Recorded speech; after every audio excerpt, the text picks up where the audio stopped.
Clark Kent is hanging out in the office with Lois Lane when Beanie the office boy comes in with shocking news. Flash! There's a flying saucer hovering over Metropolis. I gotta alert the chief.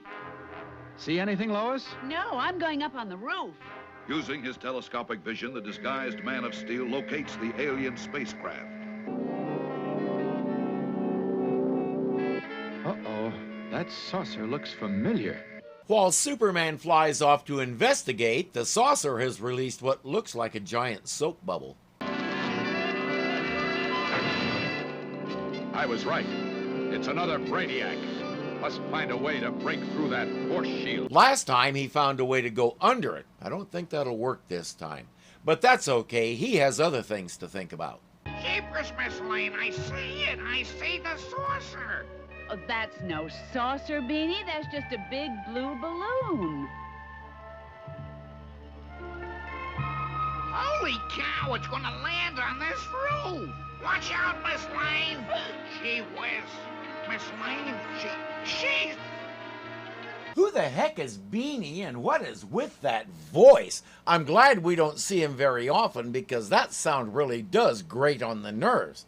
And by the way, where's Jimmy? Nobody realized people all over the world were being taken by these things and they were okay with it. It's the bubble rapture. Stand back, Miss Lane. I'll punch it open. Don't move. I'll dive through it.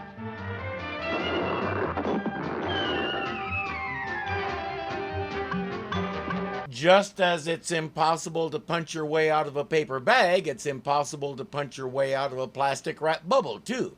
As we saw, it's stretchy enough that he can't rip it open either. Have you tried biting it? Brainiac brings them both on board and takes them to his master's lab, presumably on their home planet of Mega.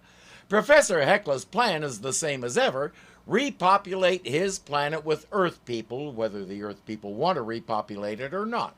And you, Miss Lane, you will become Queen of Mega. Release her.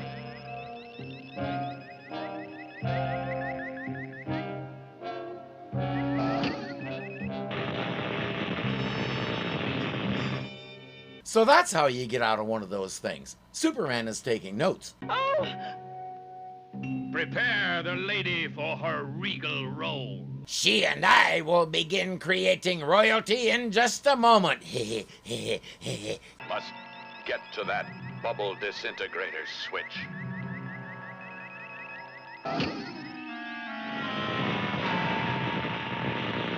Now get your dirty alien hands off my girl. Only my dirty alien hands are allowed to touch her. Very ingenious, Superman. But now... Now it's your turn.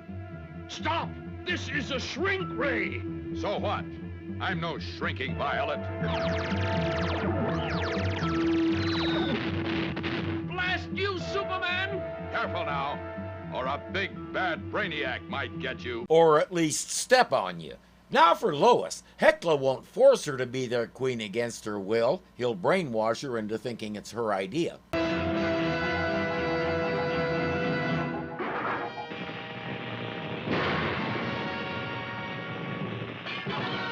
Oh, Superman. Am I glad to see you? Or not. Still, they're not out of here yet. More Brainiacs appear and one grabs Lois. With their force shields on, Superman can't do anything to them, so he figures the best thing to do is turn off the force shields. Granted, the switches are in some very embarrassing places, but a Superman's got to do what a Superman's got to do. Hold on 1 second, Miss Lane, while I turn off the juice. Brainiacs! Grab her! While I see what happened, obey my command. Move! The Brainiacs are statues now because the professor didn't have the presence of mind to give them their own power supplies. Lois and the rest of the human race are safe for now. The professor can't do anything but yell at Superman, and both Superman and Lois have better things to do than listen to his rants.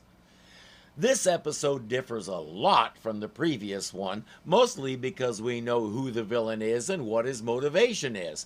Too often in these stories we don't get that, but Brainiac was an eternal favorite with both readers and fans of the cartoons, so a Brainiac story after whatever that Octo thing was is a good idea.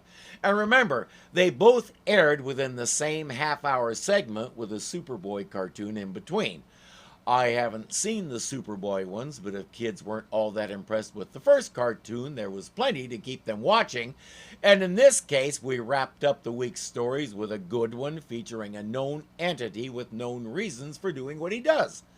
Granted, it's not the brightest reason in the world, and we may never figure out why he's so stuck on Earth people as opposed to people on some other inhabited planet, though I would think the reason for that is obvious.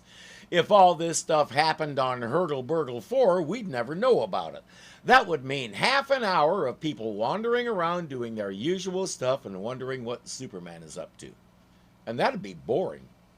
Hey friends, if you enjoyed the video, please click the thumbs up button and let me and YouTube know it. If you're not subscribed yet, you know what to do. And remember, you can become a patron of this channel for as little as $2 a month. Thank you so much for watching, and I'll see you next time. And in this case, I really blew that.